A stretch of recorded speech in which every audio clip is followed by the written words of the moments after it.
Hello everyone, welcome to our YouTube channel. This is the second part of the modern age. In the first part, we have discussed about the characteristics of the modern age and poets and poetry of modern age. So in today's class, in second part, we will discuss about the modern age novelist, dramatist and prose writers and essayists. So let's start. Modern novels, modern age में novels लिखे जाते थे। अब बात करेंगे हम novelist के बारे में। मॉडर्न एज में कौन कौन से नॉवलिस्ट थे। Henry James a modern novelist हुए हैं। He paid no attention to the construction of his plot. ये ज़्यादा अटेंशन नहीं देते थे कंस्ट्रक्शन पे, प्लॉट की कंस्ट्रक्शन पे ज़्यादा अटेंशन नहीं देते थे। There is a very little action in the novels of James. Action भी हमें वेरी लिटिल यानी कि बहुत ही कम देखने को मिलता है इनके नॉवेल्स में, हेनरी जेम्स के नॉवेल्स में। Is concern more with the study of a mental process.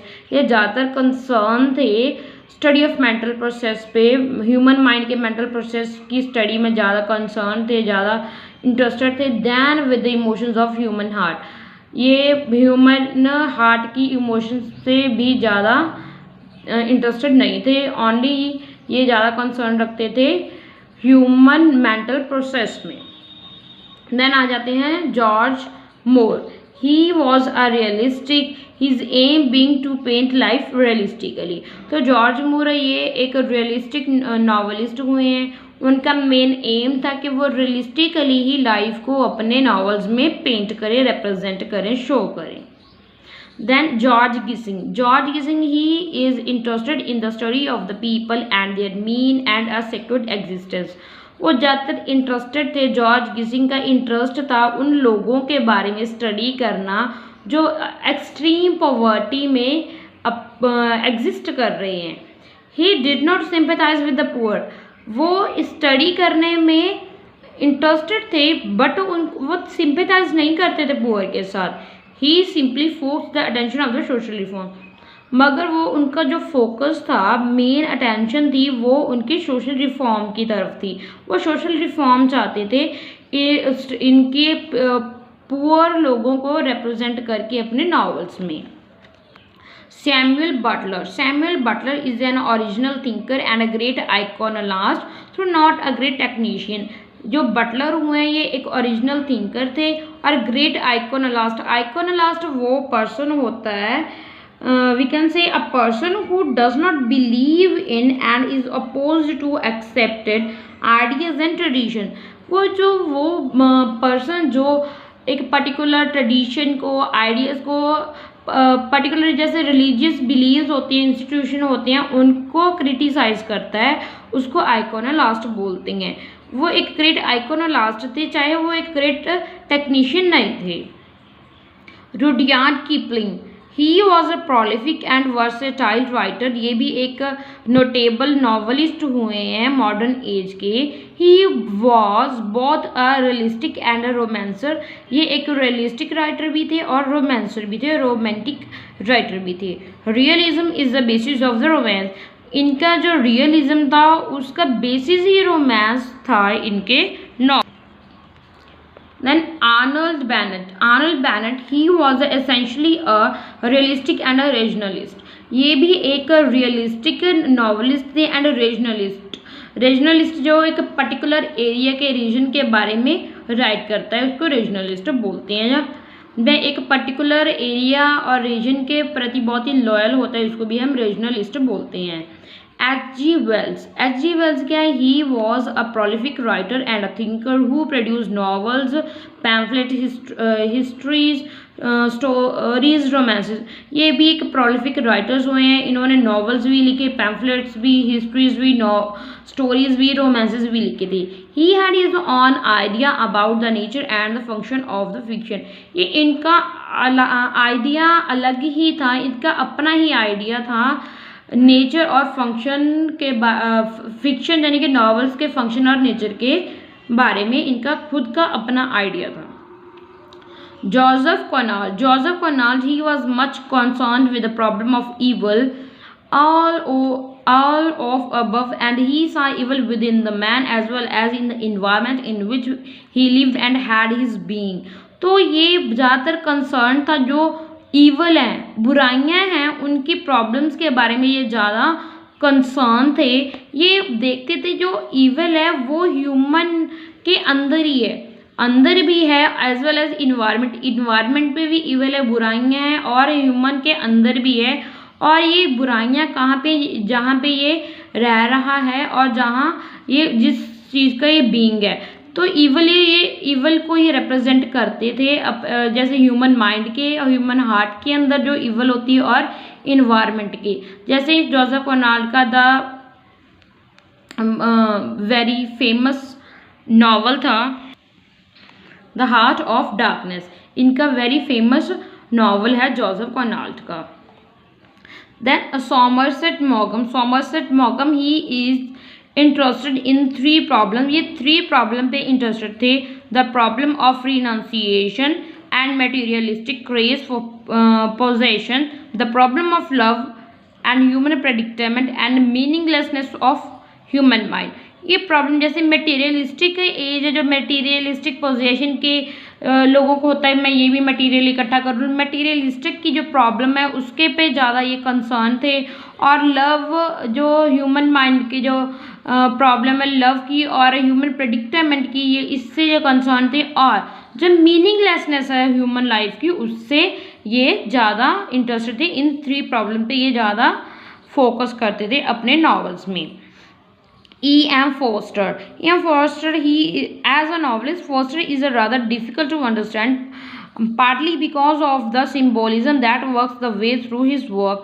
तो ये एक नॉवलिस्ट थे, मगर इनके नॉवेल्स को समझना बहुत ही मुश्किल होता है, क्योंकि ये सिम्बल्स यूज़ करते थे, सिम्बोलिज्म यूज़ करते थे अपने नॉवेल्स में।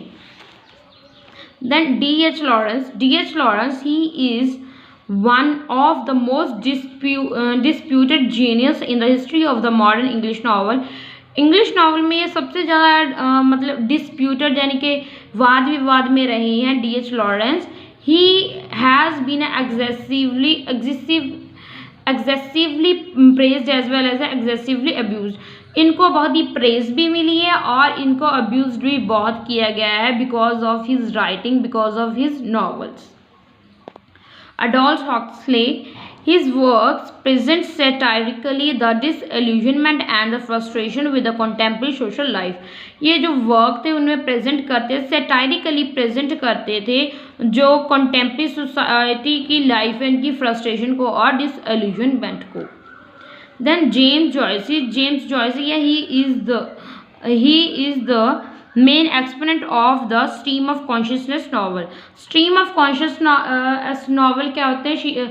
ये एक ऐसी टेक्निक है जिसमें ह्यूमन माइंड के करेक्टर को, ह्यूमन माइंड का जो करेक्टर है उनके मेंटल प्रोसेस को रिप्रेजेंट किया जाता है अपने नॉवेल्स में। जेम्स जॉयसी ने इसको एक्सपोनेंट किया था। Dorothy Richardson, it was something new which Dorothy Richardson did in his novels.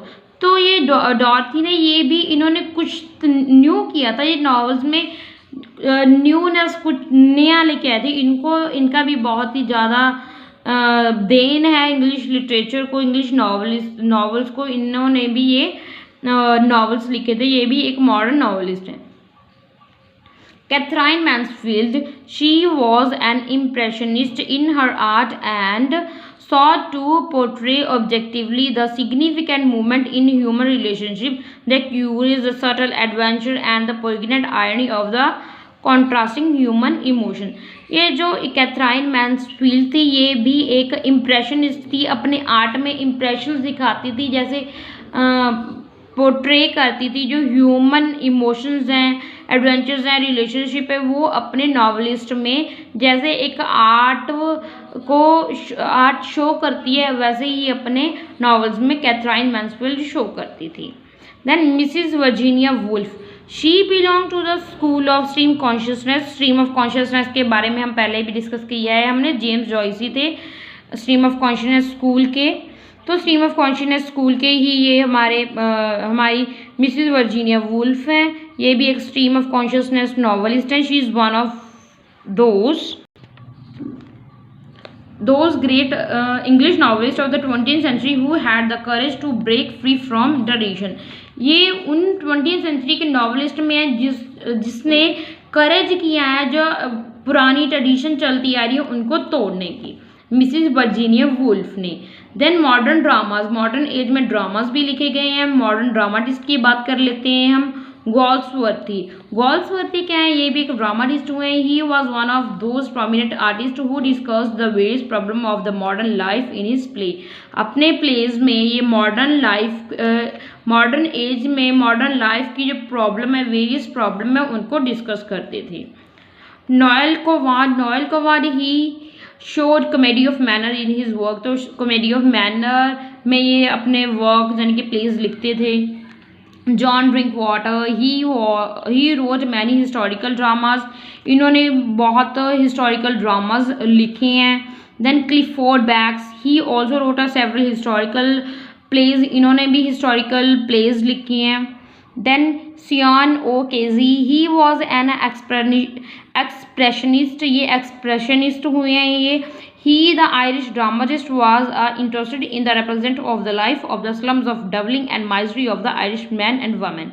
तो क्या ये एक आयरिश ड्रामाटिस्ट हुए हैं, ये ज़्यादातर इंटरेस्ट ये क्या रिप्रेजेंट करते थे, जो स्लम्स में रह रहे हैं डबलिन के लोग, उनकी लाइफ को, उनकी माइजरीज को, आयरिश मैन एंड वुमेन की माइजरीज को अपने ड्रामाज में रिप्रेजेंट करते थे. Then T.S. Eliot. T.S. Eliot is Eliot's fame as a dramatist rise entirely upon the Murders in the Cathedral. ये Murder in the Cathedral ये एक फेमस ड्रामा है बाय T.S. Eliot. इसके बारे में हमने पहले भी डिस्कस किया था. इन्होंने पोइट्री भी लिखी है T.S. Eliot ने. इनकी फेमस पोइम है द वेस्ट लैंड. तो इन्होंने ड्रामास भी लिखी हैं. तो मर्डर इन द कैथेड्रल इनका फेमस ड्रामा है. मॉडर्न एसे एंड प्रोज, अब हम बात करेंगे जो मॉडर्न एज में एसेज और प्रोज राइटर थे. EV Lucas, he is the 20th century's essayist, ये एक 20th सेंचुरी के एसेस्ट हुए हैं EV Lucas. He is most representative and a popular collection of the essays is entitle the character and the comedy. इनका जो popular collection है essays का, उसका टाइटल क्या है, the character and the comedy. Then G.K. Chesterton, he is a writer of a versatile genius and his essay reveal an extraordinary range of mind. तो ये भी एक जीनियस एसिस्ट हुए हैं. इनके एसेज में ये रिवील करते थे extra ordinary range of mind. जो एक्स्ट्रा ऑर्डिनरी, जो अलग है, एक्स्ट्रा ऑर्डिनरी है, वो अपने माइंड की रेंज उसको रिप्रेजेंट करते थे, रिवील करते थे through his essays. Hilary Belloc, his reputation as an essayist rests securely on a several volume, a few among which are entitled as Something, Nothing and Everything. जो इनके essays का title होता था, collection essays के collection का title होता था, वो किस प्रकार के होता, जैसे समथिंग, नथिंग एंड एवरीथिंग, इस प्रकार के टाइटल रखते थे अपने एसेज के. Then A.G. Gardiner, he was a journalist and an essayist of the school of Montaigne and Lamb. ये एक जर्नलिस्ट भी थे और एसेइस्ट भी थे. किस स्कूल के, मोंटैग्ने एंड लैम्ब. लैम्ब भी एक अच्छे राइटर हुए हैं और मोंटैग्ने एक फ्रेंच राइटर हुए हैं. He is a better known to his reader by his pen name Alpha of the Plough. Alpha of the Plough इनका एक पेन नेम है. अपने रीडर के में ये इसी नेम से ज़्यादा जाने जाते हैं. AD Gardiner.